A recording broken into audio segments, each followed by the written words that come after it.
Por 90 piezas cuidadosamente seleccionadas para una muestra. Muchas de ellas son las de la colección de arte japonés que perteneció al poeta José Juan Tablada, El Pasajero 21 en Japón.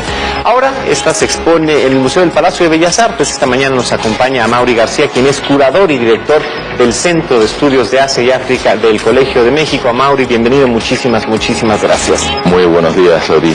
Cuéntanos quién era el Pasajero 21. Así es. De hecho, el título de la exposición fue pensado también con todo sentido para también crear un poco de interrogante sobre quién es el Pasajero 21. El Pasajero 21 es José Juan Tablada, a quien conocemos como uno de los más importantes poetas y cronistas de México de la primera mitad del siglo XX, y sobre el que se debatió mucho si había ido o no había ido a Japón en el año 1900. De hecho, la exhibición, algo que muestra por primera vez al público, es las pruebas justo del viaje que hizo a Japón y que se descubrió en el 2014. Es decir, hubo muchísimo tiempo en el que se pensaba que no había ido Tablada a Japón. 114 años de duda. Así es, y justo Pasajero 21 fue el número de registro de los de migración norteamericana en San Francisco cuando él regresa de Japón en el barco América Maru. Ahí está, ahora sí que el puerto de regreso, ¿no? Donde Así se es. registraría y sería. Ahora, ¿con qué llega? ¿Cuál es el legado cultural con el que Tablada regresa a México? Sí, yo creo que es importante, además del legado cultural con el que Tablada llega a México, es el legado cultural que él va construyendo incluso antes de ir a Japón, y que después de regresar de Japón continúa construyendo desde México y después desde Nueva York. En realidad no sabemos con cuánto llegó o qué fue lo que trajo, salvo algunas piezas que se muestran en la exhibición.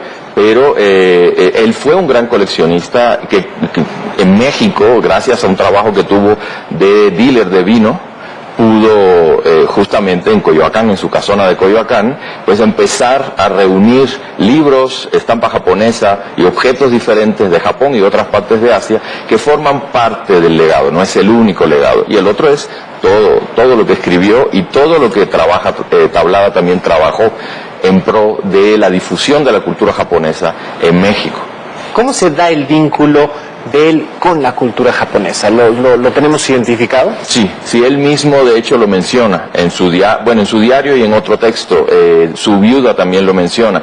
Se habla de que cuando tenía 6 años en casa de su tío se encontró con un libro que le pareció diferente, y cuando lo abre pues dice que quedó maravillado. Finalmente es un libro japonés que él después logra identificar como el famoso manga de Hokusai, que también se muestra en la exhibición, y por ahí fue que él empieza a conectarse con Japón. Es decir, a pesar de ser conocido hoy como uno de los más importantes literatos de México y haber introducido el haiku por primera vez a la lengua española, su contacto con Japón no es a través de la literatura, su primer contacto, sino a través de las artes plásticas. Ahora, es un momento muy interesante, Amaury, en ese momento, porque se daba justamente en torno a la Belle Époque un furor por el japonismo. Así es. Entonces, ¿cómo se vivía en el resto del mundo la cultura japonesa y cómo él se encuentra con ella de manera directa al viajar a Asia?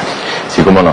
Es muy interesante porque pues Tablada no es ajeno a todo el movimiento japonista que desde el 19 viene surgiendo en Europa.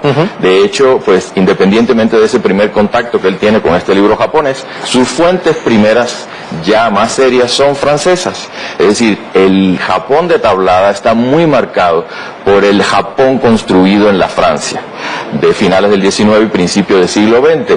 Un Japón de cierta manera también bastante idealizado y que él igualmente reproduce a lo largo de su vida.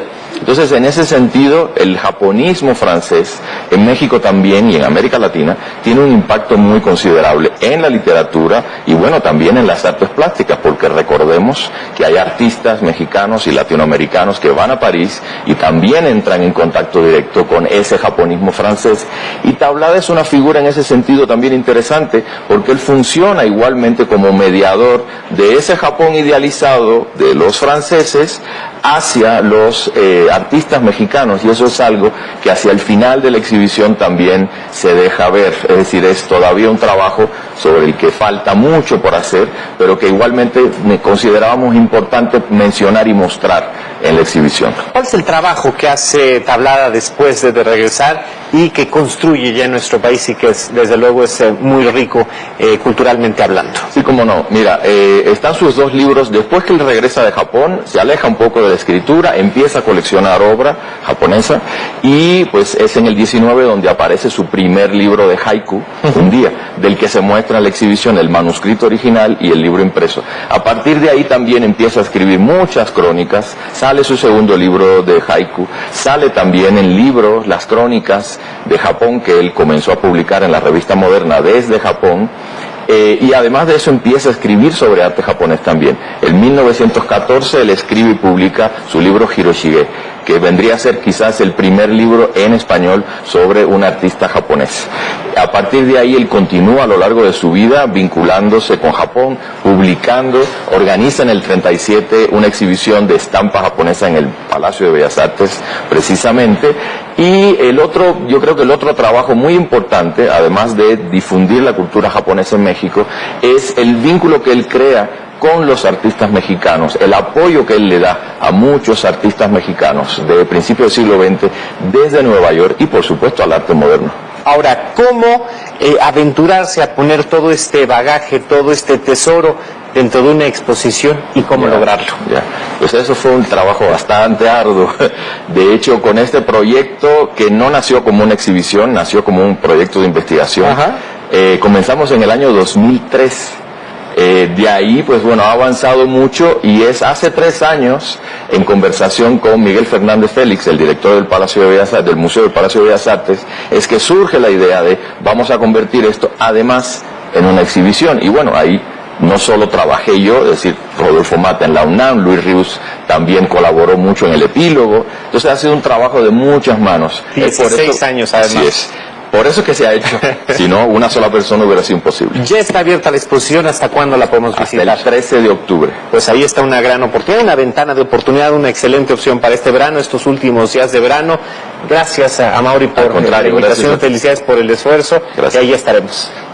Muchas gracias. Y vámonos hasta